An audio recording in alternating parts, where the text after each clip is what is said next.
नमस्कार। बिहार के हमारे सभी शिक्षिका एवं शिक्षक वृंद हमारी बातों को बहुत ही ध्यान से सुनिए। आप सभी की इच्छा थी कि आपके स्थानांतरण आपके जिले में और आपके प्रखंड और आपके पंचायत के बगल में हो। इसके लिए माननीय मुख्यमंत्री जी और मैंने बैठ करके एक हम लोगों ने बिहार में स्थानांतरण नियमावली बनाई और अब दिनांक 29 जुलाई 2026 से 5 अगस्त 2026 के बीच सभी प्रकार के शिक्षकों के ट्रांसफर हेतु आवेदन लिए जाएंगे और वो आवेदन ई शिक्षा पोर्टल पर लिए जाएंगे। आप सभी को मालूम है कि ई शिक्षा पोर्टल चूंकि उस पे आप जुड़े हैं और उसी के माध्यम से आप अपना आपकी हाजिरी भी बनती है और उसी के माध्यम से आपका सब काम चलता है। तो विभाग ने एक बहुत ही पारदर्शी व्यवस्था आपके लिए लागू की है। तो भूलिएगा नहीं, जिनको भी ऐच्छिक ट्रांसफर की आवश्यकता हो वो कल यानी 29 जुलाई 2026 से 5 अगस्त 2026 के बीच पोर्टल खुले रहेंगे और आप अपना आवेदन करिए। और आपको न किसी को फोन करने की जरूरत है, न पैनिक होने की जरूरत है। आप सबका ट्रांसफर उसी एक सप्ताह के आवेदन के आधार पर किए जाएंगे। ध्यान रखिएगा, पहले के सारे आवेदन निष्प्रभावी माने जाएंगे। अब आपको नया आवेदन करना होगा।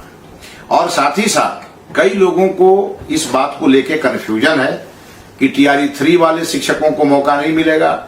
वो कंफ्यूजन दूर कर लें, उसके लिए हमने संशोधन किए हैं और हमने जिनकी भी अभी अवधि पूरी नहीं हुई थी उनके लिए भी हमने ट्रांसफर के रास्ते खोल दिए हैं। साथ ही साथ जो हमारे मॉडल स्कूल के शिक्षक हैं वो भी परेशान हैं, उन्हें भी परेशान होने की जरूरत नहीं, आपके लिए भी प्रावधान किए गए हैं। इसके अलावे जो हमारे लाइब्रेरियन हैं उनके लिए भी अलग से प्रावधान किए जा रहे हैं। बहुत शीघ्र ही, अति शीघ्र ही आपके लिए भी स्थानांतरण के रास्ते खोल दिए जाएंगे। इसीलिए किसी भी प्रकार के शिक्षक इस बात को लेकर परेशान न हो। आपका स्थानांतरण नीति के आधार पर किया जाएगा। अब ये और बात है कि कई जिलों में बहुत सारे शिक्षक असमानताओं के कारण हम बहुत परेशानी में इस विभाग को लेकर के आगे बढ़ रहे हैं। इसीलिए रेशनलाइजेशन आवश्यक है। विभाग ने उसके लिए भी शेड्यूल जारी किया है, उसमें सहयोग करना है और जो नियम बन गए हैं वो नियम उसी नियम के आधार पे आपके ट्रांसफर होंगे। मुझे एक बात और ऐड करनी है।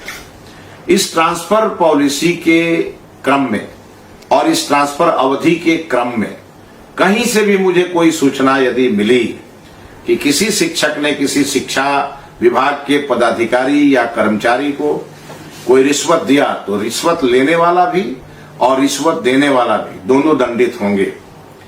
एक बात ध्यान रखिएगा, पूरी पारदर्शिता के साथ हमने अपने सभी शिक्षकों की ट्रांसफर को लेकर के जो सुझाव थे उसे माना है।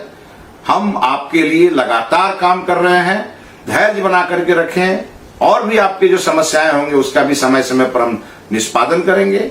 लेकिन ध्यान रहे, आपका मन केवल विद्यालय में रहे और हमारे छात्रों के उन्नति प्रगति में रहे, क्वालिटी एजुकेशन में रहे। बहुत बहुत धन्यवाद।